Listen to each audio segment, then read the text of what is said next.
So welcome Sunil. सबसे पहले अनुराग minus Verma podcast में आपका काम मैंने पढ़ा भी है और देखा भी है, और इस तरह के डिटेल्ड जो एनालिसिस है वो बड़ी कम आजकल देखने को मिलती है जर्नलिज्म में। और स्पेशली मैं आपसे शेयर कर रहा था बाहर कि जैसे बिहार इलेक्शन अभी रिसेंटली आया, तो मैं बड़ा स्ट्रगल कर रहा था कि कहाँ पे मतलब इस कहाँ पढ़ूँ कि समझ में आए कि हुआ क्या है या फिर क्या हो रहा है।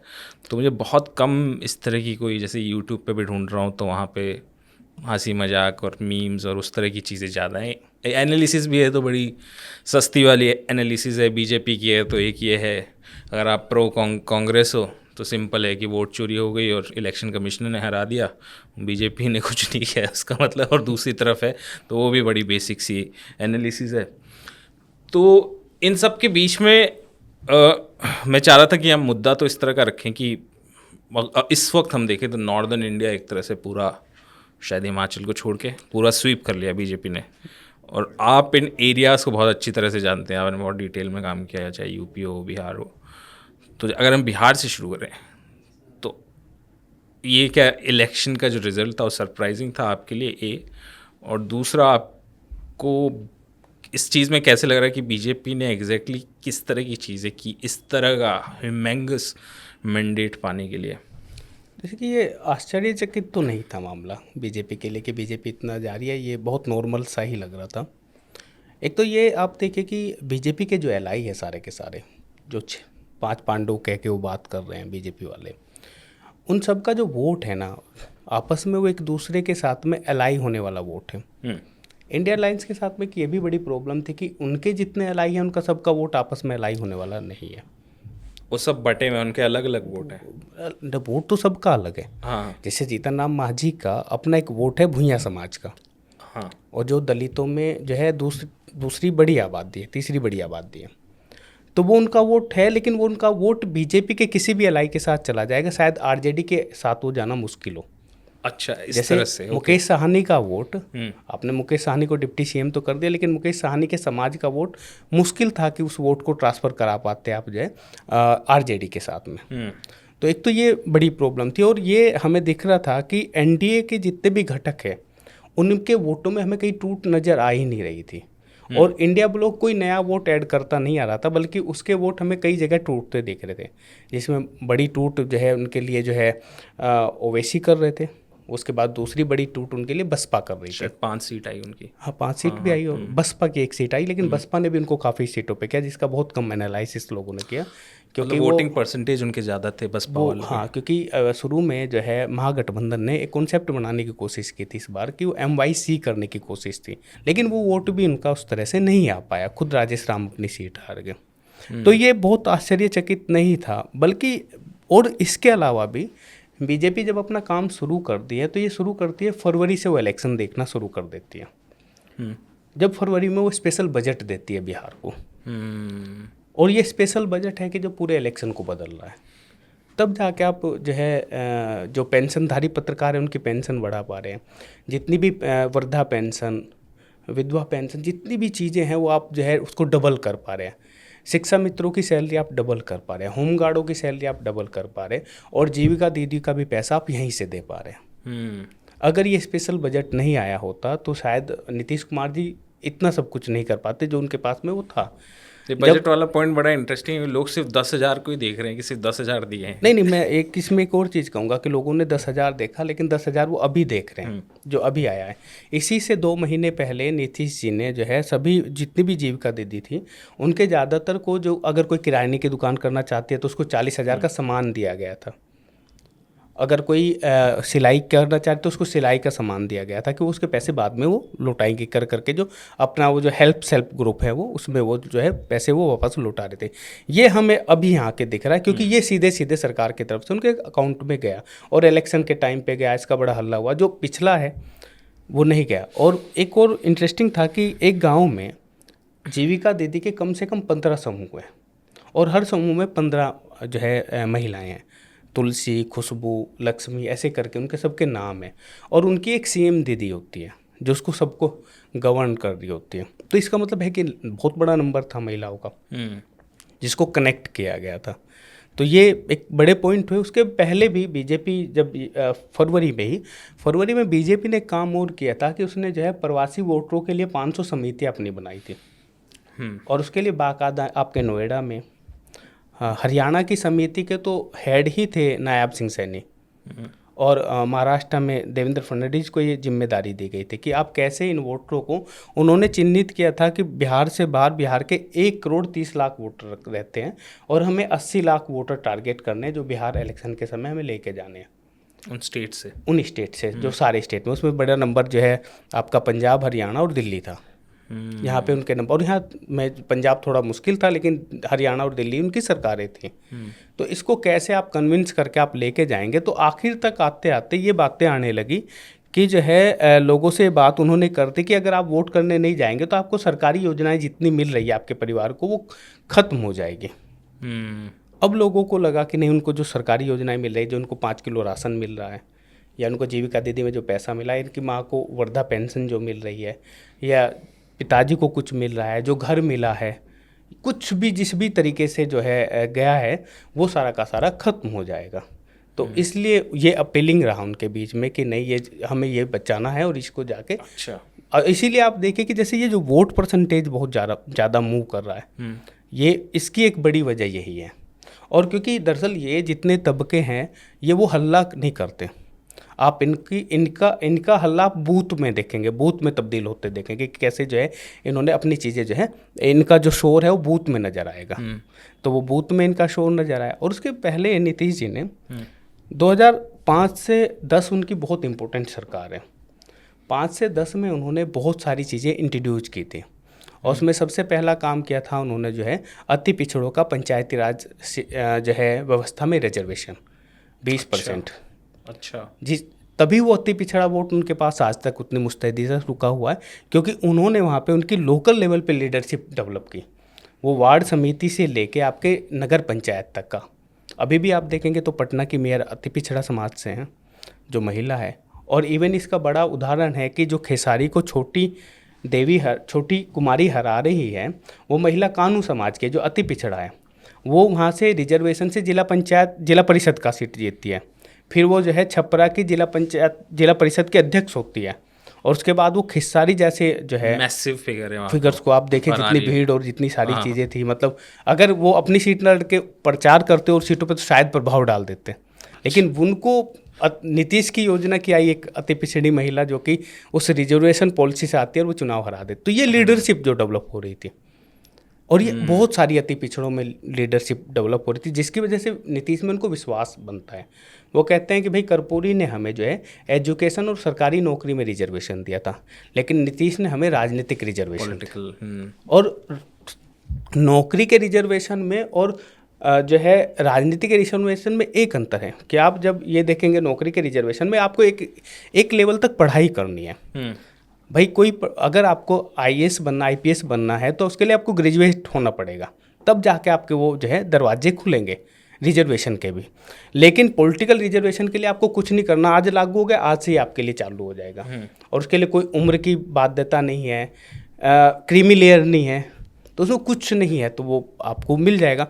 तो यहाँ से जो लोग पहले चारपाई पे नहीं बैठ पाते थे, थाने नहीं जा पाते थे, DM से बात नहीं कर पाते थे, अब वो मुखिया है गांव के। और वो मुखिया ने तो मुझे कहा कि पहले हमारी वोट कोई और ही डाल देता था, इतना ज़्यादा होता था। अब मुझे बहुत अच्छा फील होता है जब वो प्रजापति था, कुम्हार समाज से वो था, तो बोलता कि अब मुझे बहुत अच्छा लगता है कि मैं मुखिया हूँ और मुझसे थानेदार बात करता है या मुझसे जो है DM बात करता है। और उसको जो है यहाँ पे 15 अगस्त की परेड में उसको सम्मानित किया गया। वो अपने आप में बहुत खुश था कि क्यों किया यहाँ पे? दिल्ली में गया का वो प्रधान था, गया का। तो वो बहुत सारे प्रधानों को आप बुलाते ग्राम पंचायती राज से, तो उनको सम्मानित करते हैं। तो उसके लिए वो सम्मान पाना, वो बोलता कि अगर ये नहीं होता तो शायद ये सम्मान नहीं मिला होता। तो आप ऐसे वोटरों को कैसे तोड़ पाएंगे जिनके पास में ये पॉलिटिकल व्यवस्थाएं आई हैं। तो बहुत सारी चीज़ें हो रही थी, बीजेपी बहुत सारी चीज़। इवन आप देखिएगा सुपौल जैसे जगह पे उन्होंने लोरिक का मेला, वीर लोरिक जो है एक यादव समाज मानता है कि उनके एक राजा होते थे लोरिक, अच्छा, हाँ, वो सोनभद्र के थे, यूपी के। सोनभद्र मेला जो होता है। नहीं नहीं, सोनभद्र एक जगह है, अच्छा। वहाँ के वो राजा होते थे। Okay, okay. लेकिन सुपौल में उनका पिछले साल से दिसंबर से मेला लगा, और बहुत बड़ा मेला लगा 10 दिन का। इवन उसमें तेजस्वी भी गए थे, लेकिन उसको जो मेले को जो कर रहे थे वो लोग बीजेपी के लोग थे। तो उस तरह के मेले वो इंट्रोड्यूस कर रहे थे अच्छा, कि जो है कल्चरल फ्रंट कैप्चर जैसे कर रहे आप थे। बड़ा मेला चौहरमल का मेला, जिसमें कि चिराग पासवान जाता है, जिसमें लाखों दुसाध समाज के लोग इकट्ठा होते हैं, पासवान समाज के लोग इकट्ठा होते हैं। वो उनकी यूनिटी, एक तो उनकी कल्चरल यूनिटी बनती है, दूसरा पॉलिटिकल यूनिटी भी बनती है। तो बिहार में मेलों का एक बड़ा कल्चर है, और उससे पॉलिटिकल यूनिटी में उसको तब्दील किया जाता है कि कैसे आपको, एक तो लोग मेला घूमने आएंगे, और फिर रात में दोपहर में सभाएं भी होंगी, आप उसमें पॉलिटिकल बातचीत करेंगे। तो इस तरह की चीज़ें तो कर रहे थे। उसके बाद में आप पाएंगे कि जो है आप देखिए कि इलेक्शन से 6 महीने पहले सारी जातियां अपने अपने सम्मेलन कर रही हैं। चाहे सरदार पटेल सम्मेलन कुर्मी कर रहे हो, चाहे भामाशाह सम्मेलन तेली समाज के लोग कर रहे हो।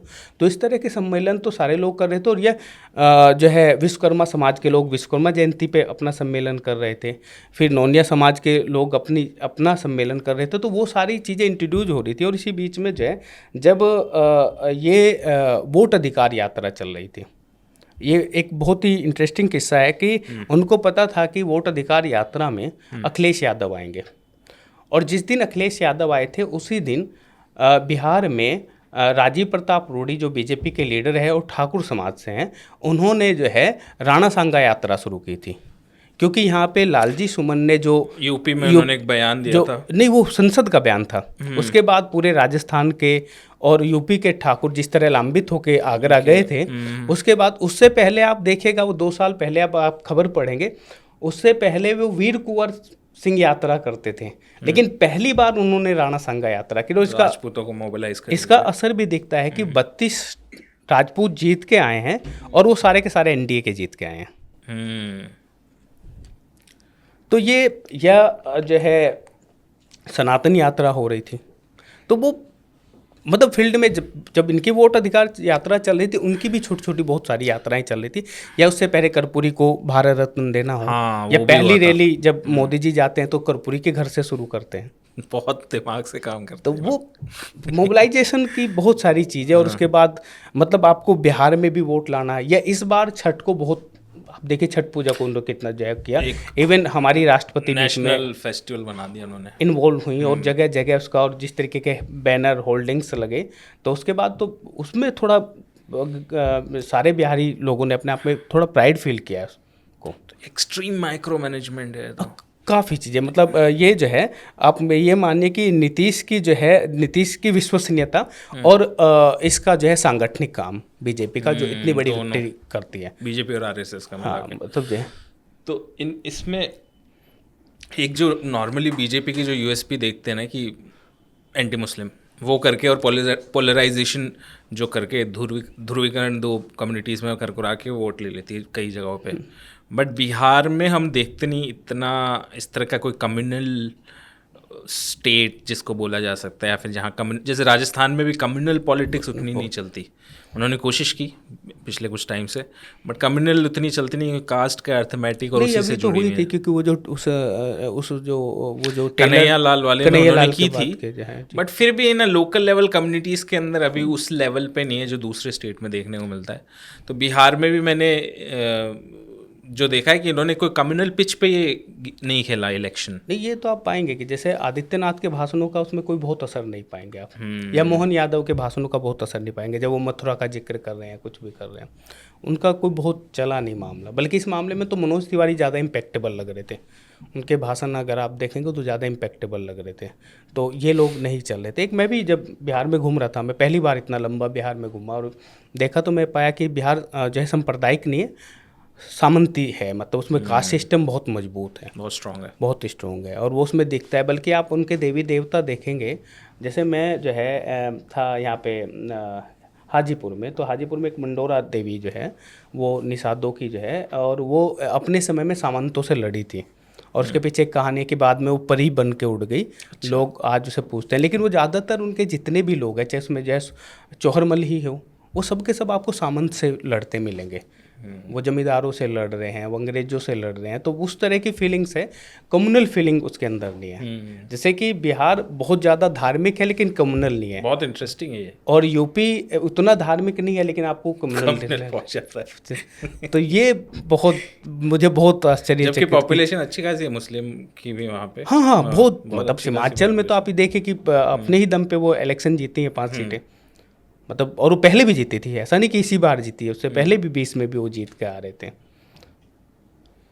तो वो बहुत इंटरेस्टिंग था बिहार। और बिहार है क्योंकि नॉर्मली बिहार को बोल देते ना कि पिछड़ा, बीमारू नहीं, प्रदेश, कोई आप बीजेपी को भी पाएंगे तो बीजेपी भी ना वहाँ कास्ट पॉलिटिक्स पे ही पूरा मैनेजमेंट करिए। लेकिन एक चीज़ थी, क्योंकि इसमें बीजेपी ने भी क्या है कि जो बीजेपी का डोमिनेशन है इस बार, तो अपर कास्ट बहुत ज़्यादा है।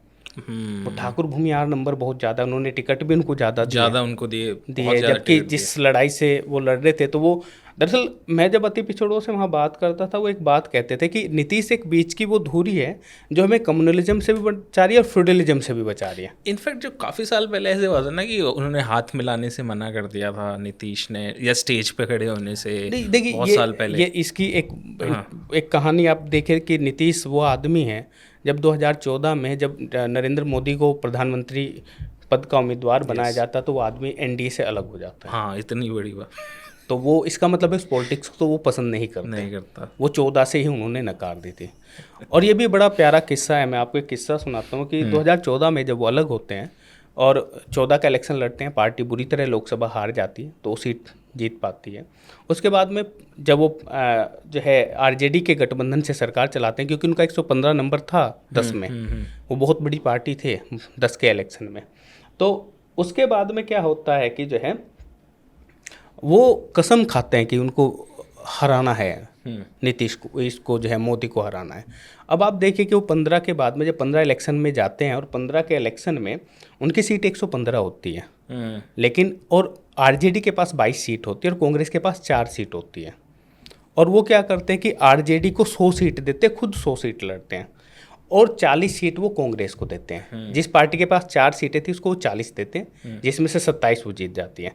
इनको ये 100 देते हैं, ये 80 जीत जाते हैं। वो इलेक्शन लड़ते हैं नीतीश, वो खुद भी शायद 75 सीट उसमें जीते थे। उसके बाद में सीपीआई और सीपीएम को 3 सीटें मिलती हैं उस इलेक्शन में, जो बची 3 सीटें थी, एमएल उनके साथ में नहीं था। और ये यहाँ से शुरू कोशिश करते हैं कि हम बीजेपी को हराएंगे, और ये एक अलाई बनाने की वो कोशिश कर रहे हैं 15 में। और उसी बीच में क्या होता है कि उसी बीच में ये 6 राजनीतिक दल आपस में मर्ज करने की बातचीत शुरू हो जाती है, जो समाजवादी खेमे के दल थे। उसमें समाजवादी पार्टी, जनता दल सेकुलर देवगौड़ा का, इंडियन नेशनल लोकदल जो है चौटाला का, राष्ट्रीय जनता दल, और जो है आपका जनता दल यू, ये मिलके जो है, और ये सपा, इसमें मिलके जो है ये कोशिश कर रहे होते हैं कि आप जो है मिलके ये दल जो है कि हम एक मर्ज कर लेते हैं। इसमें बहुत लंबी बातचीत चलती है। लंबी बातचीत चलने के बाद कई सारी मीटिंगें भी होती हैं इनकी, और ये मानते हैं कि हम मुलायम सिंह यादव को अपना नेता मान लेते हैं और साइकिल ही अपना चुनाव चिन्ह मान लेते हैं। लेकिन इस पर अखिलेश और राम गोपाल अलग चले जाते हैं और ये नहीं हो पाता, और ये 16 में चल रहा है। उसके बाद 17 में एकदम इलेक्शन जाता है यूपी का। आप देखें कि जैसे ही नीतीश जी ये नहीं होता, वो फिर वापस लौटते हैं और यहाँ पे ये फैमिली टूट जाती है। शिवपाल यादव अलग होकर चुनाव लड़ते हैं, चाचा अलग रहते हैं, और पूरी की पूरी उस समय भी भाजपा ने एक बड़ी विक्ट्री की, जो 2025 में की। अब फिर सोचे कि 19 का लोकसभा बीजेपी के साथ लड़ते हैं, 20 का विधानसभा बीजेपी के साथ लड़ते हैं नीतीश कुमार, फिर 21 में वो जो है 22 में वापस लौट के आते हैं, और वो फिर एक कवायद करते हैं इंडिया अलायंस के तौर पे। और इंडिया अलायंस के तौर पे जब वो कवायद करते हैं और केजरीवाल से, ममता से ये कहलवाया जाता है कि नहीं, कन्वेनर तो बाद में चुना जाएगा, अभी नहीं चुना जाएगा। और लालू प्रसाद यादव बोलते हैं कि राहुल आप कब दूल्हा बनेंगे। तो उसमें फिर नीतीश फिर वापस लौट जाते हैं, और वो 2 लोकसभा जो 19 का भी हराने आए थे और वो 24 का भी हराने आए थे, वो दोनों बार मोदी के ही साथ चले जाते हैं। और फिर इधर ये फैमिली टूट जाती है, 17 में वो फैमिली टूटती है और इधर ये फैमिली टूट जाती है। तो उन्होंने कोशिश की, मतलब 2 बार करने की कोशिश की, लेकिन इधर की लीडरशिप ने वो होने ही नहीं दिया। टेक्निकली स्मार्टेस्ट पॉलिटिशियन होंगे इंडिया के, बिल्कुल बिल्कुल, बहुत ज़्यादा। जैसे कि उन्होंने जो सीएम स्मार्टेस्ट, बिल्कुल जो काम किया है उनके काम पे ही आज जो बड़ी विक्ट्री है। ठीक है, आपका मैनेजमेंट बीजेपी का बड़ा है, कैडर उसके पास ज़्यादा है, पैसे उसके पास ज़्यादा है, रिसोर्सेज उसके पास अथा है। उसने जो है मतलब जो है अपने यूपी के विधायकों से लेके कैबिनेट मिनिस्टर से लेके पूरे बिहार में सारे लोगों को उसने लगाया, तो और उनकी जातियों में लगाया, छोटे छोटे नंबर में उनको लगाया। मैं आपको एक किस्सा बताता हूँ। जब मैं दिल्ली में इलेक्शन कवर कर रहा था तो मैं पटेल नगर विधानसभा में था। पटेल नगर विधानसभा में एक पहाड़ी जो है सोसाइटी है, पहाड़ी के ऊपर एक सोसाइटी है जिसमें कि संत कबीर नगर के बेलदार लोग रहते हैं और इनका वोट 3000 है। इस वोट के लिए उन्होंने इनके श्री राम चौहान एक बेलदार विधायक है जो कि संत कबीर नगर के हैं, उनको एक सप्ताह तक उनके बीच में रखा कि ये 3000 वोट हमें कैसे लेना है। तो इतने माइक्रो लेवल पे उनको पता है कि किस जाति के लोग हैं, कहाँ रहते हैं और उसके बीच में हमें किस आदमी को भेजना है।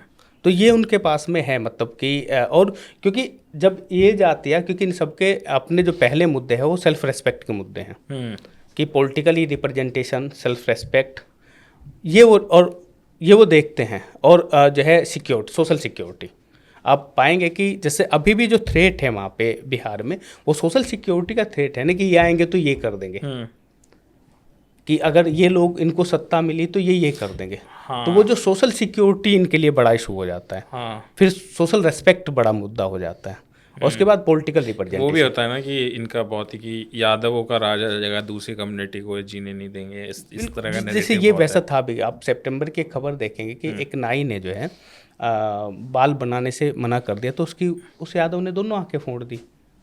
तो ऐसी बहुत सारी घटनाएं आपको मिल जाएगी। मैं बता रहा हूँ कि मैं जो है जब ये कर रहा था तो एक ग्राम पंचायत में 12 पोस्ट नीतीश जी ने इंट्रोड्यूस की है, जिसमें स्वच्छता गृही है, रात्रि प्रहरी है, जो है तालीम मरकजी है, शिक्षक, टोला शिक्षक है।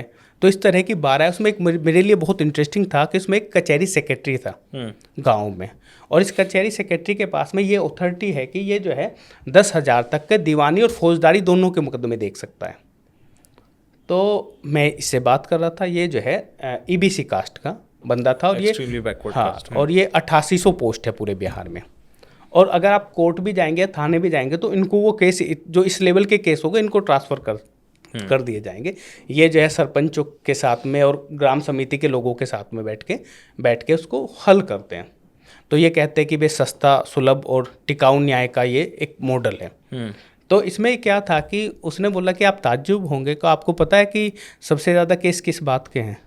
मैं बोला नहीं, बताइए। तो बोलता कि सबसे ज़्यादा केस जो है खेत के भैंस चरने के हैं। तो किसी और की भैंस जैसे ज़्यादातर यादव ही पालते हैं। अच्छा, हाँ, ओके। तो बोला कि आप अब ये समझ जाइए, बस लोग अपना खेत बचाने के लिए वोट कर रहे हैं। अच्छा, सिंबॉलिक। तो कि जैसे क्या होता है कि हम जब आप रिपोर्टिंग कर रहे होते हैं तो मतलब छोटी छोटी चीज़ें उनके लिए कितनी मायने रखती होती है, उनके वोट के लिए कितनी मायने रखी होती है। हम जब ऊपर की चीज़ें देख रहे होते हैं, लेकिन उनके आपसी कॉन्फ्लिक्ट कैसे हैं, उनके आपसी रिलेशन कैसे हैं, और फिर वो वोट करते समय क्या सोच रहे होते हैं। वो बहुत कुछ सोच के वोट करते हैं, बहुत कुछ समझ के वोट करते हैं। तो ये सब दिख रहा था ग्राउंड पे। तो बहुत इंटरेस्टिंग, क्योंकि वही सिंगुलर मुद्दा ही हमको देखने को मिल रहा है कि 2-3 वोट चोरी, जैसे मैंने शुरू किया था कि वोट चोरी 10,000, इसके ऊपर कोई जान नहीं रहा है कि किस तरह का मैनेजमेंट बीजेपी या नीतीश या इनकी जो मशीनरी है वो करती है। वो अनप्रेसिडेंटेड लेवल पे हो सकता है एक तरह से देखा जाए तो। आप इसको ना हर जगह पाएंगे, उनके जो है अलग अलग स्टेट में वो अलग अलग तरह काम करते हैं। हाँ, जैसे यूपी में अगर हम बात अब बताइए कि दिल्ली में जब हम यहाँ पे थे, दिल्ली में आप देखिए कि उसके संगठन कैसे थे। उसने यहाँ पे एक पूर्वांचल मोर्चा बनाया था। रिसेंट वाली की बात करें, जिसमें केजरीवाल आ रहे थे। पूर्वांचल मोर्चा था। यह जाट को लेके, जाट उनको पता लंबे समय से जो साहब सिंह वर्मा के बाद हमारे पास नहीं आए थे, तो उसको कैसे लाना है। तो आपने इंटरनली 2 चीज़ें फैलाई कि भाई प्रवेश वर्मा मुख्यमंत्री हो सकते हैं, तो और जाट को नंबर भी दिया आपने। यहाँ पे 12 टिकट दी और 11 को जिता के लाए आप उनको। तो उसके बाद जो जगह उनको मिली, तो वो होता है कि वो काम कर रहे होते हैं। और पूर्वांचल मोर्चा के तहत में काम किया कि आप ये देखें कि उससे पहले, इलेक्शन से पहले कुछ ही दिन पहले मतलब जो है पिछले साल इन्होंने छठ पूजा की यहाँ पे जो है छुट्टी नहीं थी, राज की छुट्टी नहीं थी, दिल्ली में राज की छुट्टी कराई और उसके पूरे LG ने हाँ करी होगी LG ने की और पूरे राज उसके पे बोर्ड लगाए गए और उनका धन्यवाद करते हो ये बीजेपी ने लगा। तो ये दरअसल ये छोटी छोटी चीज़ें बहुत मायने रखती है। मैं जब वहाँ पे था तो जो आइकॉनिक पॉलिटिक्स है उसको कैसे करना है बीजेपी इसको बेहतर समझती है। मैं राजगीर में था और वहाँ जरासंध की इन्होंने मूर्ति लगाई है। अब जरासंध को पाएंगे तो महाभारत में एज ए विलन की तरह उसको पेश किया गया है पूरे उस कैरेक्टर को। वो 16 बार लड़ा है कृष्ण से और कृष्ण 16 बार भाग गए हैं। उन्हीं की वजह से कृष्ण को रणछोड़ कहा जाता है। ओ ये नहीं पता था मुझे। तो उनकी जो है उसको एक कम्युनिटी है जो कहार है, जो उसको चंद्रवंशी कहार वो तो एंटी क्रिश्चियन एक तरह से हुआ। हाँ, मतलब ये बड़ा असर था जब कृष्ण, ये मैं एक और किस्सा आपको बताऊंगा, पहले मैं ये बात कर दूं। तो वो उसके नाम पे उन्होंने राजगीर महोत्सव कराया, उनके नाम पे राजगीर म्यूजियम का नाम रख दिया, उनके नाम उनकी 31 फीट की बड़ी मूर्ति लगाई वहाँ पे। अच्छा। तो और इस कम्युनिटी का नंबर जो है 3.25% है। ओके। तो ये उनके लिए और इसकी जयंती को जो है राजकीय छुट्टी घोषित किया। Okay. और ऐसा नीतीश ने भी बहुत सारी जगह बहुत सारे लोगों की ऐसी स्टैचू जो है अशोक की स्टैचू, नालंदा यूनिवर्सिटी, ये सब अब कुशवाहा को अपने से जोड़ के देखते हैं ना उस पूरी चीज़ उसको, और उनका नंबर आपका 5% के आसपास है। तो ये आप इकट्ठा कर रहे हैं कि कैसे आइकॉनिक पॉलिटिक्स है, आप जो है उनके आइकॉन को लेके आ रहे हैं और उसको जो है रख रहे हैं।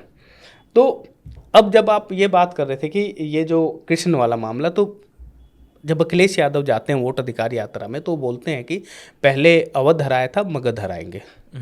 तो इसमें 2 कॉन्सेप्ट आए थे। एक तो वो मगध के राजा थे जरासंध, तो वहाँ के लोगों को लगा कि भाई आप जो है, और क्योंकि कृष्ण से ही उनकी लड़ाई थी और आप भी यादव हैं, तो वो एक कॉन्फ्लिक्ट बना था वहाँ पे कि अवध और मगध के मामले पे कि आप जब वो बात कर रहे थे।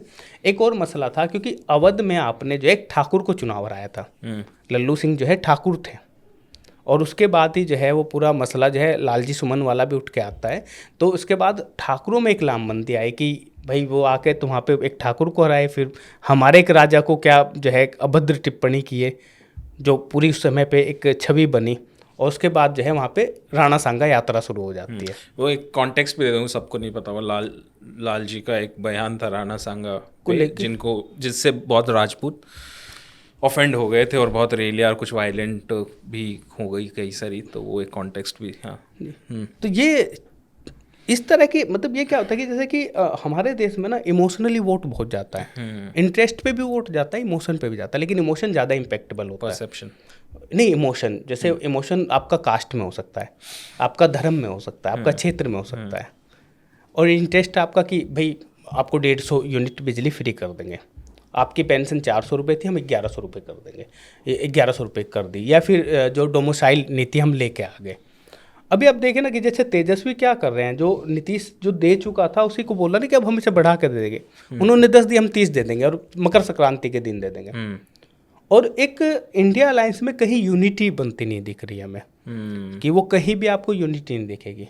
वोट अधिकार यात्रा जब पूरे बिहार में चल रही है और पत्रकार पूछ रहे कि आपका सीएम फेस कौन होगा, राहुल जी से कई बार पूछा और राहुल जी ने उसकी बात नहीं की। और जब वो बात नहीं हुई और पूरी मीडिया में, मतलब नेशनल मीडिया में भी और लोकल मीडिया में भी राहुल जी बहुत आगे आ गए, तो तेजस्वी को खुद अपनी 5-6 दिन बिहार बदलाव यात्रा निकालनी पड़ी, और उसके बाद में उन दोनों की बहुत बातचीत भी नहीं हुई है। तो ये तो दिक्कतें दिख रही थी। फिर टिकट बंटवारे को आप देखें कि लास्ट तक जाते जाते टिकट कैसे बंट रहे हैं, और अब फ्रेंडली फाइट में जा रहे हैं, बहुत सारी सीटें तय ही नहीं हो पा रही है। आपने जब कहा कि जो है डिप्टी सीएम मुकेश साहनी होगा, तो जब आप तो उसके बाद में जो है मुस्लिमों के बीच से एक वही सानी शुरू हुई कि 2% वाला डिप्टी सीएम होगा और 17% वाला दरी बिछाएगा। वो बहुत ज़्यादा वायरल हुआ। और उससे पहले क्योंकि ओवैसी की पार्टी के लोग उनके प्रदेश अध्यक्ष लालू जी के घर गए थे, ढोल बजाते हुए गए थे कि कहे कि भाई आप जो है दरवाज़ा खोलिए और हमें लीजिए। और उससे भी ज़्यादा आपने ये किया कि भाई उनकी पार्टी के आए 4 विधायकों को जो आपको समर्थन किए थे आपकी सरकार में, उनमें से 3 को आपने टिकट नहीं दिया। तो उसके बाद में जो वो एक विश्वसनीयता थी मुस्लिमों की, वो भी नज़र आ रही थी खुद में, और उसका असर भी दिखा कि उन्होंने नारा दिया नहीं कि अब 4 नहीं 24 लेंगे, और वो बहुत प्रभावी हुआ कि 4 नहीं 24 लेंगे। तो इसमें ये लालू जी की आजकल लेगेसी किस तरह की है बिहार के अंदर? किस तरह से अभी भी उनको बहुत बड़ा नेता की तरह देखा जाता है, या फिर एक नैरेटिव जो था जंगल राज और बहुत सारे, तो उनका जो स्ट्रेचर है वो डिमिनिश हो गया? उनको किस तरह से, या उनकी कोई बात वो बोल दे तो उसका एक नेता का एक वजन होता है ना कि आप इनको वोट दीजिए, देखिए इनको लोग दीजिए, इसके एज ए लिए। नेता तो लालू जी को मानते हैं, उसमें बिहार तो में कोई अभी दो भी राय नहीं अभी कि भी लालू जी मानते को नेता लोग मानते हैं। लेकिन प्रॉब्लम है कि जैसे वो जो MY कॉम्बिनेशन में वो फंसे हैं, और ये मुस्लिम यादव। 95 के बाद से जब वो फंसे हैं, तो उसके बाद से वो निकल नहीं पाई पार्टी उससे। आप जब भी पाएंगे, आप इनकी सीटें देखें कि जो है इस बार भी उन्होंने यादवों को 53 सीट टिकट थे, और पूरे इंडिया ब्लॉक के 69 टिकट थे, 69, और आप उनमें से 13 आपके जीत के आए। जैसे क्या होता है कि हम लोग जो है अरवल में थे, और अरवल से हम लोग आ रहे, तो हमारे साथ में हमारी गाड़ी में एक जो है CPI ML के एक वर्कर थे जो कुशवाहा थे, वो आ गए। तो वो बोलते हैं कि इनको लेके वार्ड समिति से विधायक तक बनना ही नहीं को है, किसी की तो जगह आपको छोड़नी पड़ेगी ना, सारी पोजीशंस आपको नहीं मिलेगी ना। तो वो प्रॉब्लम थी। और उसके बाद में आप छोटे छोटे बच्चों से क्या गाने गुआ रहे हैं मंच पे। नरेंद्र मोदी जाके ऐसे ही नहीं वो उन सारे गानों का हवाला दे रहा, वो गाने आ रहे थे। और वो जो यादव कम्युनिटी के थ्रू ना, जो हाँ, वो कह रहे कि हमारा आ जाएगा तो दूसरों वो को पूरा साफ वो कर देंगे। तेजस्वी की सरकार आए तो हाँ, रंगदार बनते, और वो उस हाँ, तरह के गाने जो तो उसमें हाइपर मस्कुलिन और हाइपर चीज़ें। कास्ट और ये वाला। इस पे एक बड़ी अच्छी बात जो है उनके एक नेता ने कही कि दरअसल वो जो मेरे मरीन ड्राइव पे वो जो जाके पहली बार किया, उसके बाद और हवा मिल गई। मरीन ड्राइव पे गए थे? जब उन्होंने एक रील बनाई गाने के साथ में जो है, अच्छा, तो उसके बाद इस तरह के गानों को बड़ी हवा मिल गई। ओके। तो वो शुरू हो गए वो सारे गाने इस पूरे सिनेरियो में। जो सोशल मीडिया के लिए बनाने, वो तो पूरा उससे फिर, दूसरी क्योंकि आप कम्युनिटी इससे पूरा। तो बीजेपी के पास आपसे बड़ी मशीनरी है वो लोगों तक पहुंचाने में, और लोगों को इस तरह का भय भी है कि ये होगा तो ये चीज़ें। हाइपर एंथुजियास्टिक यादव ने हाँ। इनका थोड़ा सा पूरा डेंट मार दिया एक तरह से। एक और इंटरेस्टिंग था कि आप इलेक्शन के में पाएंगे कि नीतीश जी जब तक का जो है मतलब 70 के करीब रैलियां कर चुके थे, तब तक का तेजस्वी 15 या 16 रैलियां किया था। या वो जो बरसात थी 2 दिन तक वो घर से ही नहीं निकला, नीतीश जी उसमें भी 10-12 रैली करके आए। तो नीतीश जी की उम्र बहुत ज़्यादा है और वो बीमार भी उनको हैं। अभी एक फाइनेंशियल टाइम्स ने जो बाइडेन ऑफ इंडिया बोला था। हाँ। बट तो मतलब जो है कि आप भाई, आपको चीफ मिनिस्टर बनना है तो आपको थोड़ा तत्पर होना पड़ेगा। तो एक बड़ी प्यारी सी लाइन है कि जीतने वाला जीत की तैयारी करता है और हारने वाला जीत का इंतजार। तो आप इंतजार कर रहे हैं, मतलब जो है कि आप जीत जाएंगे, एंटी इनकम्बेंसी होगा, मेहनत करनी पड़ेगी, क्योंकि बीजेपी एक बहुत बड़ी कैडर पार्टी भी और एक बड़ी मिशनरी है। उसको एक एक वोट का पता है, कि उसको ये भी पता है कि मुझे किस शहरों से वोट लेके आने हैं। वो नोएडा में मीटिंग कर रहे थे, हवाला वो कुछ भी दे रहे हो कि आपका राशन नहीं मिलेगा, आपकी पेंशन नहीं मिलेगी। तो फिर लोगों को भी थोड़ा डर लगा कि हो सकता है कि शायद ये चला जाए, सरकार जाएगी तो दिक्कत होगी। तो इसमें आरएसएस का भी मतलब मेजर रोल मैं होगा? इलेक्शन के मामलों में आरएसएस को नहीं मानता। अच्छा। हाँ, मैं किसी भी इलेक्शन नॉर्मली में तो नहीं लोग मानता। बोलते हैं कि इलेक्शन में इनका आरएसएस का संगठन जाके बूथ नहीं, बाय नहीं, बूथ घर घर जाता है, ऐसा नहीं है? मुझे बहुत नहीं लगता है Okay. इलेक्शन। और आप वो इस इलेक्शन का देखें कि आप दिल्ली के पहले 2 इलेक्शन देख लीजिए, जहाँ वो बहुत हिंदुत्व की बात कर रहे हैं और वो इलेक्शन नहीं जीत पाते। ये इलेक्शन था जिसमें वो हिंदुत्व की बात ही नहीं करते। दिल्ली वाले में? इस वाले इलेक्शन नहीं, उससे पहले वाले में आप जाइए ना, कि उससे पहले शाहीन बाग चल रहा है पहले इलेक्शन में। हाँ, शाहीन बाग और आप वाला चल सोचिए ना कि क्या वो बात कर रहे हैं शाहीन बाग के टाइम पे, वो किस तरह के और बहुत एग्रेसिव बातें हो रही है कि अनुराग सिंह क्या बोल रहा है। तो उस तरह की चीज़ें देखे कि उसके बाद उनको अंदाज़ा लग गया कि नहीं, इससे तो नहीं होगा। आप अनुराग ठाकुर जो है वो बात कर रहे हैं। अभी देखें ना कि ये यहाँ के बिहार के इलेक्शन पे भी आप सीतामढ़ी का जिक्र कर रहे हैं कि मंदिर का, लोग उतना एक्टिव नहीं है। आप अयोध्या के मंदिर का जिक्र करिए, उतने लोग उसको उतना वो नहीं इम्पैक्टेबल नहीं लग रहा। वो आपने जो अपना चक्र बनाया है अंदर अंदर, जो आपने समंदर के अंदर में जो आपकी लहरें चल रही है, वो ज़्यादा काम कर रही है आपके लिए। वो जो पॉकेट्स में जो चीज़ें चल रही है वो ज़्यादा काम कर रही है। तो बेसिकली कस्टमाइज्ड है इनका, हर कॉन्स्टिट्यूएंसी हर रीजन के हिसाब से। बिल्कुल। और एक टेम्पलेट में नहीं वर्क करती है कि सिर्फ वन टेम्पलेट फॉलो करेंगे ना। कई बार आपको ना देखेंगे तो विधानसभा वाइज बहुत लोकलिजी भी समझ में आएगा। तो उसमें इनकी अलग तरह की एक विधानसभा अलग तरह की रणनीति उसको भी करने की कोशिश की। और इन्होंने फोकस ही किया कि जैसे क्या कि पिछली बार इनका सबसे बुरा जो हाल हुआ था वो मगध और शाहबाद के इलाके में था। उसके 2-3 रीजन तो एक तो ये थे कि उपेंद्र साथ नहीं थे और चिराग ने जो है बहुत सारी सीटें जेडीयू को हरवाई थी, उपेंद्र ने बीजेपी को बहुत सारी सीटें हरवाई थी। तो और ये इलाका है जहाँ पे ठाकुर और कोयरी वोट का कंसोलिडेशन है ज़्यादा, तो उसके बीच में इन्होंने फिर काम किया कि एक तो उपेंद्र को आप यही पाएंगे कि क्या हुआ कि मीसा भारती जो है राज्यसभा थी, वो अपना जो है लोकसभा लड़ी और वो लोकसभा आ गई, तो उनको राज्यसभा छोड़ना पड़ा। तो बीजेपी ने पहला ही काम किया कि इसके छोड़ने के बाद वो सीट बीजेपी की तरफ चली गई और वो राज्यसभा उन्होंने उपेंद्र कुशवाहा को दे दिया। तो ये क्रेडिबिलिटी बनाने जैसा सवाल है उस समाज में। एक ये भी लोग बोलते हैं ना कि इस बार जो प्रशांत किशोर की भूमिका पे कई लोग सवाल उठा रहे हैं। कई लोग बोलते हैं कि बीजेपी के ही इन्होंने बी एजेंट की तरह काम किया और जो क्रेडिबिलिटी तेजस्वी यादव की होनी चाहिए थी प्रो डेवलपमेंट और एंटी एस्टेब्लिशमेंट गाय वाली, वो सारा का सारा एक प्रशांत किशोर पे चला गया, जो कि एक पढ़ा लिखा टेक्नोक्रेट टाइप का इंसान है।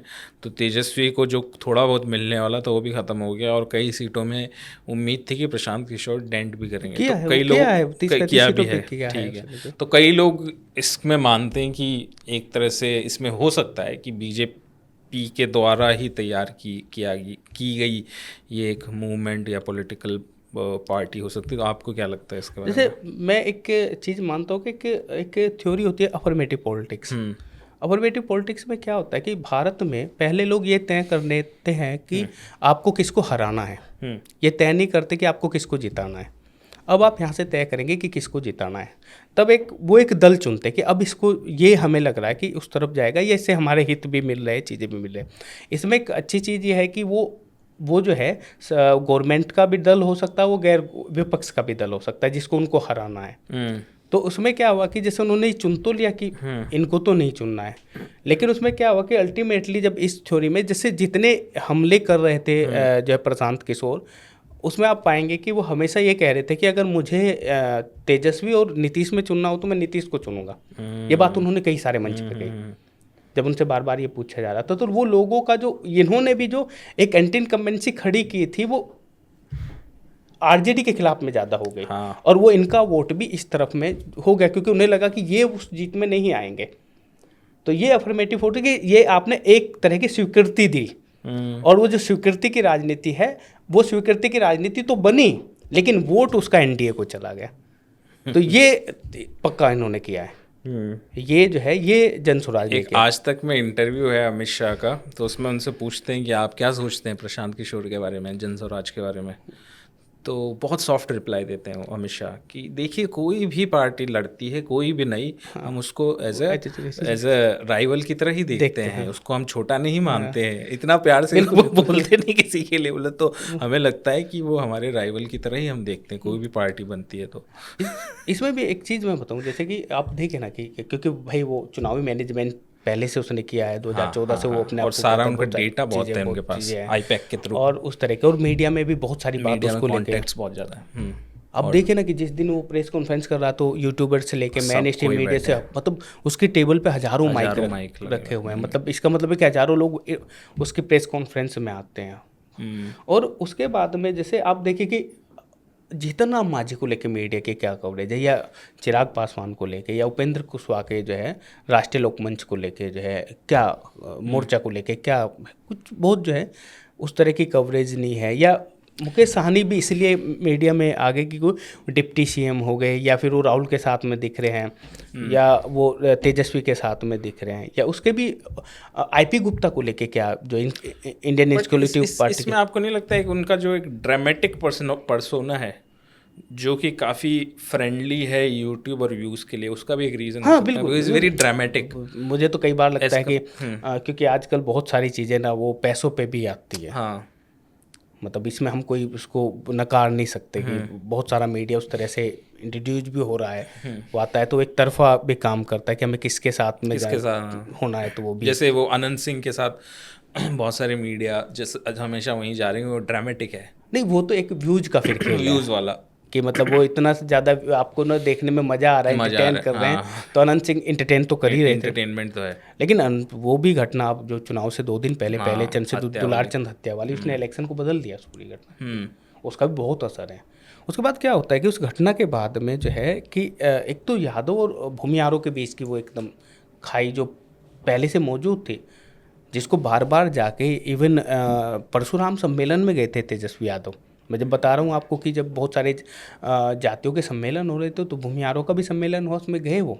और उन्होंने कहा कि ये A to Z की पार्टी है, और उन्होंने अपनी पार्टी से MLC भेजा भूमिहार को, और उसके बाद 6 टिकट भी दिए। लेकिन उस घटना ने काफ़ी मतलब जो है चीज़ों को बहुत दूर किया उसने। और एक तो ये हुआ, दूसरा क्या हुआ कि पीयूष रंजन जिसका वो प्रचार करे वो धानुक समाज के हैं। उस धानुक समाज के अति पिछड़े समाज से वो आ रहा है और वो जन स्वराज का प्रत्याशी है। उसको फिर यादवों ने ये कहना शुरू किया, बहुत सारे उनके जो ट्रोलर थे थे तो बोले कि देखिए अति पिछड़ों की लीडरशिप, अति पिछड़ों के पीछे लगेंगे तो यही हाल होगा कि वो भाग जाएंगे मरने पे। तो वो और बहुत सारी गालियाँ, बहुत सारी चीज़ें शुरू हुई, तो उससे अति पिछड़ा भी एक तरफ जो है कंसोलिडेट होना शुरू हो गया। तो ये चीज़ें जो है दिख रही थी इस पूरे इलेक्शन में। कुल मिला यादवों के एलआई थोड़े कम हैं बिहार में। देखिए एक तो यादव का क्या है कि यादव का नंबर बहुत ज़्यादा है। यादव 14% है। और दरअसल क्या है कि कई बार यही होता है कि जैसे इस इलेक्शन का जाना 2-3 मायनों में बड़ा खतरनाक है। खासकर जो इंडिया अलायंस के मुद्दे थे, जातिगत जनगणना की जब आप बात करते थे, और बिहार एक ऐसा स्टेट था जिसमें जातिगत सर्वे हो चुका था और सबको पता है कि किसका क्या नंबर है। यादव और जो है ठाकुरों के नंबर में बहुत ज़्यादा अंतर है। अच्छा। हाँ, मतलब वो उनसे 4 गुना ज़्यादा है। बाप रे। और उनके 32 नंबर है और इनका 26 यादवों का। तो वो जो है, और इससे जैसे कि आप कांसी नाम क्यों सुना रहे, कि जिक्र तो करते हैं कि जिसकी जितनी संख्या बारी उसकी उतनी हिस्सेदारी, लेकिन दरअसल क्या होता है आपके खिलाफ में भी बहुत सारे लोग लामबंद होते हैं और आपको वो इलेक्शन हरा देंगे। ये भी है कि उनकी या तो आप ये तय करिए कि इसकी जगह आप दूसरे नारे का इस्तेमाल करिए और ये क्लियर करिए कि वो जो हिस्सेदारी का सवाल नहीं है, वोट हमारा राज तुम्हारा नहीं चलेगा। तो उसमें हो सकता है कि फिर वो लोग नहीं चुने भी हमें, हमारी लड़ाई तो कहीं और किसी और से थी, इनसे तो कम से कम हमारी लड़ाई नहीं थी। तो वो तब वो तय करेगा। और दूसरा आपको अखिलेश से सीखना चाहिए। अखिलेश यादव ने जो 2024 के लोकसभा के टिकट बंटवारे में किया था और जिससे वो बड़ी विक्ट्री भी लेके आया था, आप बिहार में भी वो सारी चीज़ें कर सकते थे, तो वो तेजस्वी ने नहीं की। बिहार में एक वो ड्रामा भी बड़ा चलता है ना, एक बहुत पॉपुलर फिगर है इंटरनेट के, मतलब बहुत पॉपुलर है, तेज प्रताप यादव। पता नहीं बिहार में तो पॉपुलर हैं कि नहीं, मुझे नहीं पता। उतने ही पॉपुलर है वो, लोग मानते हैं उनको, दिल से मानते हैं। तो अब मानते हैं क्या नहीं, मतलब नहीं मानते हैं उनको दिल से। वोट देना अलग है लेकिन मानते हैं लोग। अच्छा मानते हैं, मतलब जो है उनके प्रति सिंपैथी बहुत थी बिहार में। अच्छा, हाँ काफ़ी सिंपैथी। मैं भी घूम रहा था तो लोग सिंपैथी थी। क्योंकि बाहर तो थोड़ा उनको थोड़ा अम्यूजमेंट की तरह से देखते हैं कि ही इज़ वेरी अनयूजुअल और हरकतें ऐसी हैं, कहीं कुछ भी बोल देते हैं, तो वो वाले एक नज़रिया है। तो उसके अंदर एक स्वीट हार्ट भी लोग दिल का साफ इंसान, लोग मानते हैं कि दिल का बड़ा साफ इंसान है, कि मतलब उसी तरह बिहार में भी वैसी ही छवि थी उसकी। अच्छा, लोकल लेवल पे। लोकल लेवल में भी बहुत लोगों ने फ़ोन किया तो बोला वो हार गया, सब बड़ा दुख जाहिर किया। कई मेरे इंस्टाग्राम पे कई थोड़े बीजेपी वाले थे, वो भी कह रहे हैं हम हैं तो बीजेपी से, लेकिन तेजू भैया की हार पे दुख है। चीज़ें तो वो एक अलग ही, दरअसल वो पूरी फैमिली का कुछ तो है, ये बहुत ही मतलब बहुत वो जा रहा। अभी तो कल ही मतलब एक पत्रकार है बिल्लारी करके, उनके साथ में जो रोहिणी की बातचीत हो रही है, तो मतलब लग रहा है कि फैमिली का बहुत अच्छा नहीं चल रहा है, मतलब जो है एक। और क्योंकि वो सामाजिक फैमिली है, राजनीतिक फैमिली है, तो क्योंकि उसकी सारी बातचीत राजनीति से ही जोड़ के देखी जाएगी, तो और वो ज़रूरी भी है कि आप एक फैमिली को बना के रखें। ये तो अच्छा है कि अखिलेश यादव ने उस टूटी फैमिली को बहुत जल्दी संभाल लिया, दोबारा वो आ गए, उन्होंने चाचा को भी साथ लिया, फिर सारी चीज़ें हुई।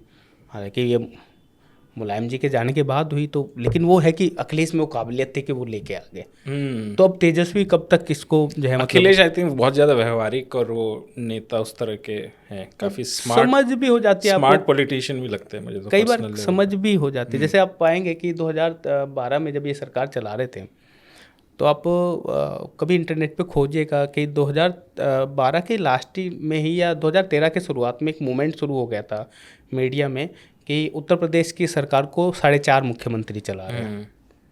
उसमें मतलब मुलायम है, आजम खां है, शिवपाल है, राम गोपाल है, और आधा मुख्यमंत्री वो मानते थे अखिलेश को। इस बात पे बहुत झटका लगता था इस चीज़ से। और उसके बाद से आप देखें ना उसके फैसले, वो सारी चीज़ें, और वहाँ से चीज़ें मतलब बहुत डिस्टर्ब सी दिखती लेकिन यूपी की पॉलिटिक्स को देखें, जिस पे आपने बहुत रिसर्च भी किया है, कुछ चांस है इनके आने के या योगी जी के यूपी कोई में भी? अभी क्या है क्योंकि नॉर्मली एक जस्ट खत्म कर दूं, एक नॉर्मल है कि योगी के टक्कर में कोई नहीं है, कभी भी कोई नहीं आ सकता। एक वो लोगों ने बना रखा है कि योगी जी अब अगले प्रधानमंत्री बनेंगे, तो एक यूपी में वो है कि इनकी टक्कर में, इनको टक्कर देना बहुत मुश्किल है। तो आपका पर्सनल क्या नहीं ओपिनियन? जैसे अभी जो लोकसभा इलेक्शन के बाद तो वो चीज़ें हुई कि वो 37 सीटें हाँ, लेके आए, वो बहुत बड़ी पार्टी है, तो उनको वैसा साथ में अब लेके वो घूमते रहा थे नहीं। दूसरा एक मामला क्या है कि दरअसल जो प्रॉब्लम आपने मतलब यूपी में जो परसेप्शन आपने जो है समाजवादी पार्टी के खिलाफ में 17 में बनाया था कि देखिए यादव ये कर रहा है, यादव ये कर रहा है, यादव ये कर रहा है। यादवों के डीएम अभी बनेंगे, क्या है हर कि जगह अभी वही आएंगे। स्थिति वो सेम आपके योगी आदित्यनाथ की जाति ठाकुर के हर लोग कर जगह रहे पे हैं, हैं। मतलब वो कर रहे हैं, इवन अच्छी खासी हत्याओं में इन्वॉल्व हैं, और जो बहुत छोटी छोटी बातों पे हत्याएं हैं, मतलब बहुत बड़ी बातों में नहीं, बहुत छोटी, किसी को किराया नहीं दिया, किसी से आप रंगदारी कर रहे हैं, तो उसी में वो सारी चीज़ें हो रही हैं। और दूसरा कि जैसे तमाम जाति के लोग वो उसी तरह का जो है अपराध कर रहे हैं, तो उन पे क्या एक्शन है और इन अपराधों पे क्या एक्शन है, ये भी चीज़ें हैं। जैसे कि और इसको दरअसल आदित्यनाथ ने ही इसको बढ़ावा दिया, जब वो बोलते हैं कि भाई मैं उस जाति में जिसमें गर्व करता हूँ मैं, गर्व करते हैं कि हम जो है उसमें तो भगवान पैदा हुए हैं। या फिर वो जो है बाई इलेक्शन जब यूपी में हो रहा था, तो हुआ क्या कि जब ये रामवीर सिंह जो है चुनाव जीते यहाँ पे जो है संभल में, मुरादाबाद में, ये बाई इलेक्शन जब ये जीतते हैं यहाँ पे तो कुंदरकी से, तो उसके बाद में ये हुआ कि जो मुस्लिम ठाकुर थे उन्होंने जो है इनको वोट किया। ये मस्जिद में नमाज भी पढ़ रहे हैं उस समय पे। और नसीम सोलंकी जो कि वहाँ पे चुनाव जीतते कानपुर में, तो हिंदू ठाकुरों ने उनको वोट दिया क्योंकि वो मुस्लिम ठाकुर हैं। तो उस पर आदित्यनाथ बोलते हैं कि देखिए सबको अपने पुरखों की याद आती है। मुस्लिम ठाकुर क्या होता है? मतलब हमारे यहाँ तो कन्वर्टेड है ना मुसलमान ज़्यादातर। अच्छा, हमारे यहाँ सारी जाति नहीं कन्वर्टेड तो, बट मुस्लिम ठाकुर ऐसा मुझे नहीं मतलब पता वो था। ठाकुर जाति से कन्वर्टेड अच्छा, मुसलमान ओके है। ओके, वो राजपूत है, हाँ राजपूत मुसलमान, राजपूत मुसलमान है, मतलब जो है वो उस कास्ट के मुसलमान है। तो वो यहाँ पे और अच्छा नंबर है यूपी में। अच्छा, हाँ, त्यागी मुसलमानों का भी अच्छा नंबर है, गुज्जर मुसलमानों का भी, इकरा गुज्जर गुजर मुसलमान, मुसलमान उधर भी हैं तो यूपी वो में। अच्छे नंबर है इनके, सबके बड़े नंबर हैं। इवन वेस्ट यूपी में तेली बहुत है, धोबी बहुत है, और सबसे ज़्यादा तो हिंदू, क्योंकि आपके कोरी जो है हिंदू जुलाहा, जिसके राम कोविंद जी उस समाज से थे, उसी जो है मतलब कबीर भी बोलते हैं कबीर, हाँ वो सारे अंसारी उसमें जो है, और वो बड़ा नंबर है जो है बुनकर मुसलमानों का। तो आर्टिजान कास्ट, जो जितने भी, हाँ आर्टिजन कास्ट हैं, तो ये एक यहाँ पे जो है मतलब अभी का क्या है कि जैसे अति पिछड़ों में एक चीज़ तो हुई है पैदा, अति पिछड़ों में, पिछड़ी जातियों में भी, उसमें आप कुर्मी भी पाएंगे, आप उसमें तमाम जातियों में कि सामाजिक सुरक्षा का भाव तो पैदा हुआ कि अभी थोड़ा अब सेफ नहीं है, सोशल सिक्योरिटी। और दूसरा उनका जो सोशल रेस्पेक्ट का सवाल है, तो ये दोनों सवाल उनके लिए बने हैं, और वो अंदर अंदर काफ़ी चीज़ें बेसिकली ये कम्युनिटी जो पहले ऐसा था कि इनकी कोई डिमांड नहीं है, इनका कोई रिप्रेजेंटेशन नहीं है, वो कह रही है अब हमें भी चाहिए ये चीज़। नहीं डिमांड पहले से थी और पहले से मिलती रही है। आप जब पाएंगे कि जब आप बात करेंगे 2014 में भी कि आप मोदी की लहर देखेंगे, तो वो लहर वैसी नहीं है। हम लोग उसमें एक बात करते हैं कि मोदी उस समय भी दो चीज़ों से इलेक्शन जीते थे, एक पॉलिटिकल रिप्रेजेंटेशन था, दूसरा एक्टिव पॉलिटिक्स थी। आप दूसरी पार्टी के बहुत सारे लोगों को लेके आए थे। आप 2017 के इलेक्शन में पाएंगे कि बस आदित्यनाथ की पूरी कैबिनेट में 60% हिस्सा बसपा का था, और उनके 60%, उनके कम से कम आपके 70 से 80 विधायक उनके ही पार्टी से जो पहले जीत के आए थे, वो सब डिप्टी सीएम वो बसपा से हैं। तो ये तो अमेरिका की तरह बेस्ट माइंड्स जो ले लेता है। हाँ, मतलब वो इसको एक्टिव पॉलिटिक्स की आप क्या कि दूसरे की ताकत को कैसे अपनी ताकत बनाते हैं, तो वो उन्होंने किया। सबसे ज़्यादा पैसा उन्हीं के पास, तो ले सकते हो। मतलब चीज़ें हुई, वो उन्होंने बसपा का उस वोट को उस तरह शिफ्ट किया। इनफैक्ट मैं नेक्स्ट इसी पे आने वाला था, बसपा के फ्यूचर के बारे में, कि आप जिस पे अभी बात ही कर रहे हैं कि बसपा का इस पूरे समीकरण में क्या पॉलिटिकल फ्यूचर आगे दिखने को मिलेगा हमें। जी, कि एक चीज़ तो है कि बसपा भी इधर जो है कांसीराम की जयंती से थोड़ी सक्रिय हुई, एक रैली उसने बड़ी की, उसके बाद बड़ी रैली थी, संगठन पे भी काम शुरू किया है। लेकिन जैसे जितना एक्टिव होना चाहिए, जैसे एक वो है कि वहाँ पे भी वो अगर बहन जी 2-3-4 सीटों पे चली जाती तो वहाँ पे वो जीत जाती बिहार में, लेकिन वो रैली करने ही नहीं गई, मतलब शायद एक रैली उन्होंने की वहाँ पे, तो एक सीट वो जीत भी गई वहाँ पे। तो वो जो है अगर वो इस तरह से काम करे, निकले घर से, तो शायद संभव है। मतलब बसपा का जो वोटर है, कैडर है, वो अभी भी इंटैक्ट है, वो कहीं नहीं वो है। है, लेकिन उनको थोड़ा प्रॉब्लम जगाना उसके साथ पड़ेगा। नहीं, उसके साथ भी प्रॉब्लम ये है कि उसकी अभी प्रॉब्लम किससे है, वो किससे अच्छा। सामाजिक असुरक्षा महसूस कर रहा है। तो उसके लिए भी फिर वही आएगा, वो जो आप अफर्मेटिव पॉलिटिक्स करते हैं कि ठीक है बहन जी इधर मूवमेंट करेगी, उन्हें हराना किसको है, तो वो फिर वो जब ये भी जाके बात करेगी तो वो वोट सपा की तरफ ट्रांसफर हो जाएगा। अच्छा। इसलिए सपा आज के टाइम पे तो मजबूत पार्टी है उत्तर प्रदेश के अंदर में। अच्छा। हाँ, काफ़ी मजबूत पार्टी है, काफ़ी मजबूत है। काफ़ी मजबूत है। और इसका एक और भी था कि जैसे सपा ने क्या किया कि सपा ने लोकसभा इलेक्शन में 2 सीटें जो है सामान्य सीटें जो है सुरक्षित लोगों को दी, इसमें मेरठ और अयोध्या। तो ये दोनों सीटें कि भाई आपने एक जो है बहन जी की कम्युनिटी के आदमी को दी और एक ने आपने जो है पासी कम्युनिटी के आदमी को दी। तो इससे उन जातियों में भी मैसेज गया कि नहीं, अखिलेश जो है मतलब आपके लिए लीडरशिप देने के लिए वो ये नहीं सोच रहे कि आपको सुरक्षित सीटों पे ही देना है, आपको वो वैसे भी टिकट दे सकते हैं। तो उसका असर हुआ है उन चीज़ों का। इनफैक्ट बसपा ने तो भी, सॉरी सपा ने वो पीडीए का दे दिया अभी वो तो नारा। पीडीए का, देखिए पीडीए का जो काम है वो पूरा का पूरा वही कॉन्सेप्ट है जो बहुजन का कॉन्सेप्ट था कांचीराम उसका अलग कर उसी दिया का असर है। वो 1585 का जो उनका कॉन्सेप्ट था वही पीडीए है। उसी पे नाम ऐसे रख रहे हैं, बस पीडीए, वो अपना एमवाईसी, ऐसे गन्स एंड रोजेस के गाने के टाइटल में इस तरह के। तो वो हर स्टेट में, तो ये बड़ा मतलब ये भी इंटरेस्टिंग है, ये ऐसा नहीं है देखिए इसको आप एक चीज़ समझिए कि जब क्या हुआ कि 93 में सपा बसपा ने मिलके जो है बीजेपी को हराया, तो नारा लगा कि मिले मुलायम कांसीराम, हवा में उड़ गए जय श्री राम। तो उस समय आप जो है आप कभी इनकी किताब अगर आप देखेंगे तो पहले या दूसरे पेज पे ये लिखते हैं लाल कृष्ण आडवाणी कि हमें इस एलआई से बहुत चुनौती थी। अच्छा। तो हमें ये था कि इसको हम तोड़े कैसे, इसको मतलब जो है कि इस एलआई को हम कैसे तोड़े, क्योंकि दरअसल ये जो बैकवर्ड्स का और दलितों का एलआई होगा तो ये आइडियल भी है। दरअसल होता क्या है कि हमें वही बात समझनी होगी कि कौन वोट किसके साथ जा सकता है और किसके साथ नहीं जा सकता, किसके साथ कौन हम्बल है और कौन हम्बल नहीं है। जैसे शुरुआत में यादव से इसलिए प्रॉब्लम नहीं कि यादव की और इन सब की स्थिति एक जैसी ही है, सामाजिक तौर पे भी और आर्थिक तौर पे भी एक ही जगह है, तो एक दूसरे को थ्रेट नहीं कर रहे हैं, तो इसलिए कंफर्टेबली एक दूसरे के साथ जा रहे हैं। आप देखिएगा जैसे कि जितना भी बहन जी का वोटर है वो वोट अति पिछड़ों को थ्रेट नहीं करते और अति पिछड़े उसको थ्रेट नहीं करते। जाके आपको उनके साथ में मुकदमे नहीं मिलेंगे, उनकी ज़मीन पे कब्जा करते हुए वो लोग नहीं दिखेंगे। जो जातियाँ उनके खिलाफ में वैसा करती है वो उसके खिलाफ वोट करते हैं। आप वेस्ट यूपी में देख लीजिए कि वो लोकदल के खिलाफ हमेशा हो जाते हैं कि लोकदल के वोटर का क्या जो परसेप्शन है वो उनके प्रति वैसा नहीं रहा है, कभी हम्बल नहीं रहा है। तो वैसी ही चीज़ें जहाँ जहाँ भी उनको लगती थी, तो इसीलिए बसपा के इस उभार से तो आडवाणी वही कहते हैं कि हमें इस आइडिया से बड़ा खतरा था।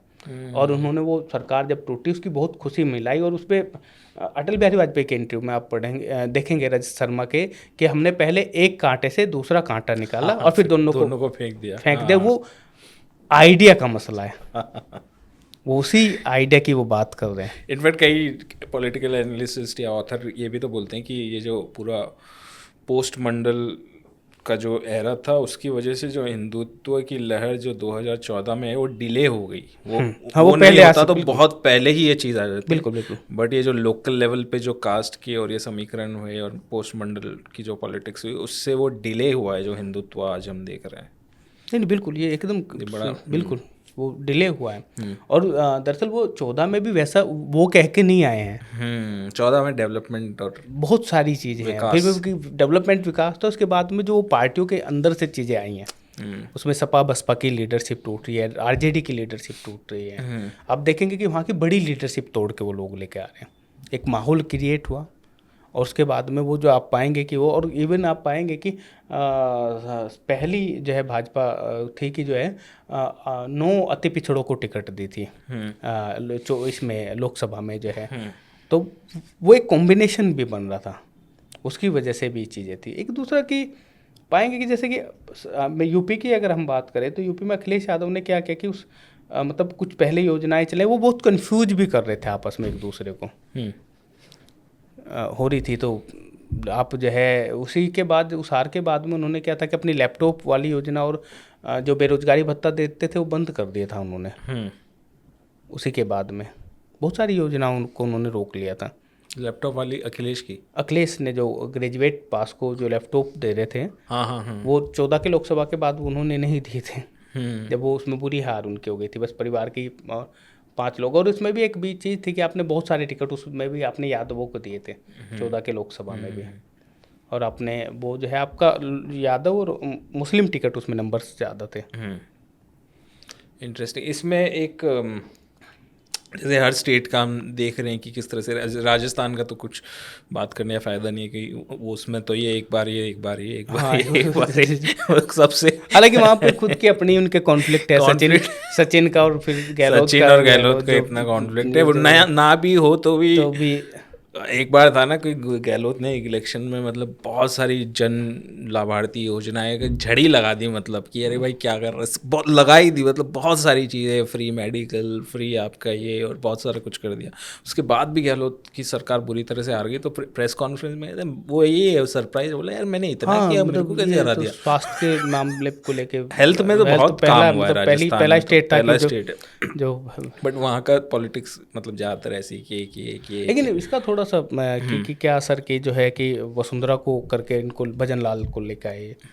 ये भी वसुंधरा तो मतलब सबसे बड़ी मतलब नेता राजपूत है। हाँ वो भी, और उनका नंबर्स भी है, तो मतलब वो उनको क्यों लेकर आए मुझे आप थोड़ा सा आप ही, क्योंकि आप राजस्थान से हैं थोड़ा, मतलब जो मुझे तो जो पता लगता है कि नॉर्मली वो हर स्टेट में जो हम देखते हैं बीजेपी को, कि वो ऐसे नेता को रखते हैं कि जो नेता बिल्कुल भी इनको थ्रेटन ना करें या फिर उनको एज अ टूल यूज़ कर सकें। फॉर एग्जांपल मैं राजस्थान में अगर आप देखो तो उनके दिमाग में कि मोदी जी ही रूल कर रहे हैं, और आप इनफैक्ट होर्डिंग्स देखोगे, रोड पे कहीं देखोगे तो भजन लाल की आपको दिख जाएंगी, but mostly it's Modi Modi Modi. So आप इन जगहों पे जो मोटे तौर पे मुझे जो लगता है कि वो ऐसे नेता को चुनते हैं जिनकी कोई खास वॉइस नहीं हो। आप उनके वर्करों से बात करेंगे तो वो ये कहेंगे कि देखिए हमें ये उम्मीद है कि हम भी यहाँ आ सकते हैं। जब आप भजन लाल को चुनते हैं या रेखा को चुनते नहीं, मतलब आप उन्हें लगता है कि उनका एक छोटा कार्यकर्ता भी सीएम बन सकता है। अच्छा, जैसे वो पार्टियों में नहीं है, जैसे वो समाजवादी पार्टी में या आरजेडी में नहीं है, कोई भी बन सकता है, कोई भी बन सकता है। नहीं, इनमें बीजेपी में कोई भी बन सकता है। वो तो उन्हें उनके वर्कर को तो और बल मिलता है ना काम करने का, मतलब कि वो उनका वर्कर तो ये कहता है कि भाई हम उसकी उम्मीद है किसी को भी टिकट मिल सकता है, कोई राज्यसभा जा सकता है, कोई लोकसभा जा सकता है। दरअसल उन्होंने तो आप उनके तो ये भी देखना चाहिए कि राज्यसभा को किसको भेजते हैं, उसमें भी वो कास्ट कॉम्बिनेशन, जैसे आप बिहार का ही पाएंगे उपेंद्र को भेजा था और भीम सिंह चंद्रवंशी को उन्होंने भेजा था जो कि कहार कम्युनिटी के थे। तो उनका तो टारगेट है ना कि हमें वोट लेनी है तो उन पर काम करना। माइन्यूटली कास्ट पॉलिटिक्स खेलती है बीजेपी, बट कोई बोलता नहीं कि ये कास्टिस्ट पार्टी है।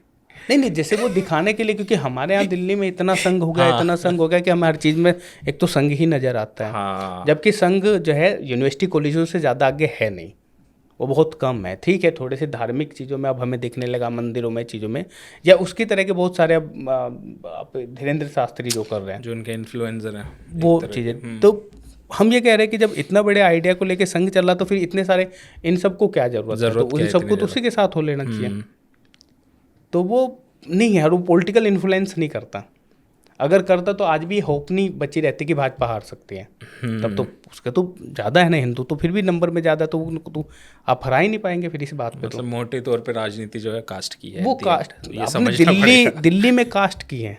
दिल्ली में उन्होंने एक तरफ जो है भाई उन्होंने इसको ये जो है आपका भिदोड़ी को रखा, एक तरफ प्रवेश वर्मा को रखा, और जो गुज्जर है भिदोड़ी जो गुज्जर है, जो जाट है, तो आपको पता है कि गुज्जर जाट का नंबर है यहाँ पे। और आपने कहा कि 300 ये जो गांव है दिल्ली के अंदर 360 गांव हैं, इसको लेके आपने मीटिंगें की हैं और उसको ग्रामीण वोट को एकजुट किया है जहाँ बीजेपी नहीं जीतती थी। ठीक है, तो उसको तो किया ना उन्होंने, और वो कास्ट बेस पे किया आपने। नहीं, ये तो हमने देख लिया कि इन्होंने हर जगह पे एक माइन्यूट लेवल पे कास्ट कोएलिशन और उनको लोकल प्राइड कैसे देनी है या पावर शेयरिंग में हिस्सा कैसे मिल सकता है उसकी होप देनी है, तो इन्होंने काम किया है। बिल्कुल।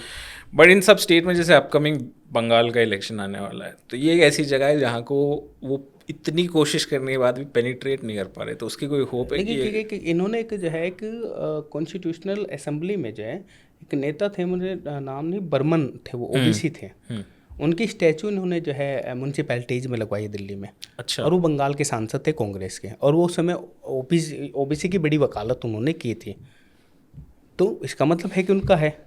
एक आपका जो है जो ये वाला इलाका है उसमें एक राजा हुआ करते थे चिल्ला राय, और उनकी ही फैमिली के मतलब जो उनकी लेगेसी को कहता है कि मैं उनकी फैमिली का, उसको राज्यसभा उन्होंने भेजा। तो काम तो वो कर रहे हैं बंगाल में। तो चिल्ला राय की स्टैचू कई जगह लगाई है, असम में लगाई है और बंगाल में लगाई है। तो मतलब उस को लेके इसका मतलब काम है, बर्मन को लेके इसका मतलब काम है उनका। पहले से इनको लेके जो वहाँ पे ऐसी कम्युनिटी के लोगों को मंदिर प्रवेश वो लोग करा रहे हैं। तो इसका मतलब कुछ तो कुछ ग्राउंड पे उनकी हलचल तो है। अब वो उसको कैसे उसे तब्दील करते हैं वो एक देखने लायक होगा, लेकिन हलचल है उनकी, जैसे वो लगे हुए हैं। दलितों पे भी वो कर रहे हैं, नाम दलितों पे वही वो जो है वो जो मंदिर प्रवेश का चल रहा है, और कई सारे वो नए मंदिर भी बना रहे हैं वहाँ पे। तो वो अपने मूवमेंट में लगे हैं, और वो अभी मतलब अंदर अंदर वो मूवमेंट है। वो इलेक्शन के समय जब लगेगा तो फिर हम यही कह पाएँ कि ये तो वोट चोरी हो गई, ये तो ईवीएम में कुछ गड़बड़ी थी, वोटर लिस्ट में गड़बड़ी थी क्योंकि एसआईआर हो रहा था। बट ये जो मुद्दे हैं ये मतलब ऑब्वियसली ज़रूरी हैं, हमने एक पॉडकास्ट भी किया है वोट चोरी पे, और कॉन्स्टिट्यूशनल बातों में बहुत ज़रूरी है, बट इनका कुछ लोकल लेवल पे कोई इम्पैक्ट है? मैं बताता हूँ बॉस आपको कि ये सच में मुद्दे बहुत ज़रूरी है। बिल्कुल। इस देश में बहुत बूथ कैप्चरिंग होती थी, बहुत सारे लोगों को वोट डालने ही नहीं दिया जाता था। बीजेपी बहुत सारी ऐसी जातियों को बूथ तक लेकर आई जिनके बहुत कम नंबर होते थे, जिनका एक विधानसभा में हो सकता कि 100-150 नंबर हो, लेकिन वो उसको भी बूथ तक लेकर आई और उसने उसको जो है लाई। हमारे यहाँ एक बड़े नेता होते थे, मैं नाम नहीं लूँगा क्योंकि वो बहुत बड़ा नाम है। अच्छा। तो वो बोलते थे कि यहाँ पे वेस्ट यूपी में बोला, ये जो नाई है, ये जो झिम्मर है, ये जो कुम्हार है, ये जो जोगी है, लोहार है, बढ़ई है, इन्हें अपने खेत में से घास ले लेने दियो और इन्हें वोट मत देने दियो, इन्हें पता नहीं वोट कहाँ देनी है। अच्छा। अब आप उसकी वोट रहे या ना रहे उससे कोई फ़र्क नहीं पड़ता इस बात से। आप कभी उसके लिए, और वो सारे लोग कांग्रेस को वोट करते थे उस टाइम पे, ये सारे लोग। तो ये जो चीज़ है, ऐसे उन्होंने वो बूथ कैप्चरिंग देखी है, जब उन्हें बूथ पे नहीं जाने देते थे या घर में रोक दिया जाता था कि आप वोट करने मत आइए। अभी भी बहुत सारी जगह, या अभी तो खैर वो हमने देखा कि उस पर बहुत सारी खबरें थी, या बाई इलेक्शन में जो पुलिस कर रही थी, वो वीडियो वो पिक्चर बहुत वायरल हुई कि जो वो मुजफ्फरनगर में मीरापुर में जो आदमी खड़ा है, पुलिस वाला खड़ा है और वो गन तानने हुआ है उस महिला पे। तो अब ऐसे माहौल में जो है हम ये कह रहे हैं कि इसके साथ में इन सारी चीज़ों पे भी बात की बहुत ज़रूरत है कि किसी को कि दरअसल एक और मैं इस पे बात करना चाहूँगा कि इस देश में आपको ये तय करना पड़ेगा कि कौन सी जाति डेमोक्रेटिक है और कौन जातियाँ अनडेमोक्रेटिक है। इस देश में वो सारी की सारी जो कि कॉन्स्टिट्यूशनल जनरल कैटेगरी में ज़्यादातर जातियाँ आती है, उनके रवैये आप देख लीजिए। और जो जातियाँ आपको इधर मिलेगी वो किसी को ये नहीं कहेगी कि आप वोट डालिए मत डालिए, आपको किसी का बूथ रोकते नहीं मिलेगी, किसी का नाम कटवाने में नहीं मिलेगी। ये कौन लोग हैं जो किसी के नाम कटवा देते हैं, कौन लोग हैं जो नाम ऐड करा देते हैं। गांव में ये भी देखना पड़ेगा ना, शहरों में ये हिम्मत किस में है। ये भी है। आपको इस देश में चुनना होगा कि कौन जातियाँ डेमोक्रेटिक है और कौन जातियाँ अनडेमोक्रेटिक है। और ये शुरू से रहा, और ज़्यादातर वही लोग जीत के आए हैं जो ज़्यादातर अनडेमोक्रेटिक वैल्यूज को जो है बढ़ावा देते हैं।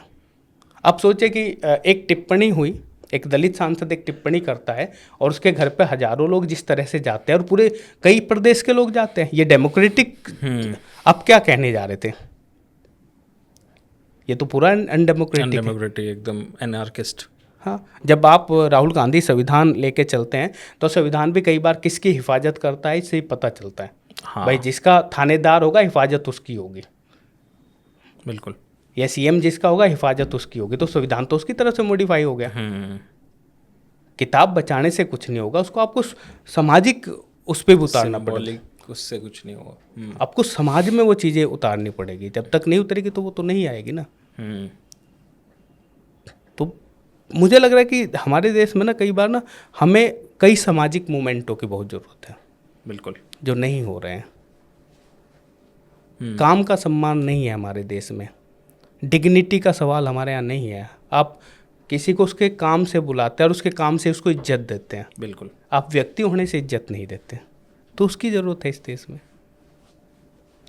जो कि काफ़ी सरप्राइजिंग है। अगर आप जैसे बाहर कहीं जाओ तो जहाँ पे कोई झाड़ू वाड़ू भी लगा रहा है वहाँ पे आपके अपार्टमेंट या फिर उसका, तो उसकी भी एक डिग्निटी है कि इज़ अ वर्कर।